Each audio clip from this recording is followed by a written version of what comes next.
America Iran మధ్య కాల్పుల విరమణ ఒప్పందం తుది దశకు చేరుకుంది. రెండు దేశాల మధ్య చర్చలకు పాకిస్తాన్, తుర్కీ, ఈజిప్ట్ మధ్యవర్తం వహిస్తున్నాయి. పశ్చిమాసియాలో ఉద్రిక్తతలకు తెరదించడం కోసం ఈ క్రమంలో ఒక ముసాయిదా ప్లాన్ రెండు దేశాలకు అందించినట్లుగా సంబంధిత అధికారులు తెలిపారు. ఆ ప్లాన్లో 45 రోజులు కాల్పుల విరమణ, హార్మూజ్ను తెరవడం వంటి అంశాలు ప్రతిపాదించారు. 45 రోజుల సమయంలో శాశ్వత కాల్పుల విరమణ దిశగా విస్తృత చర్చలు జరిపేందుకు అవకాశం లభిస్తుందని భావిస్తున్నాయి. ప్రస్తుతం ఈ ముసాయిదాను అమెరికా, ఇరాన్ పరిశీలిస్తున్నట్లుగా అంతర్జాతీయ మీడియా కథనాలు తెలిపాయి.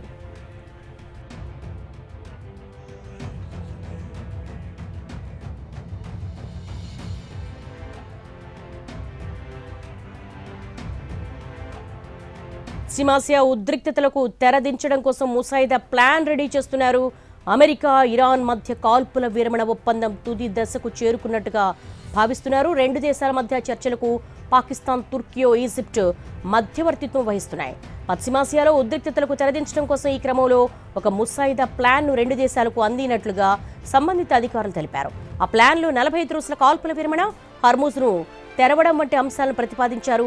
45 రోజుల సమయంలో శాశ్వత కాల్పుల విరమణ దిశగా విస్తృత చర్చలు జరిపేందుకు అవకాశం లభిస్తుందని భావిస్తున్నాయి. ప్రస్తుతం ఈ ముసాయిదాను అమెరికా, ఇరాన్ పరిశీలిస్తున్నట్లుగా అంతర్జాతీయ మీడియా కథనాలు తెలిపాయి.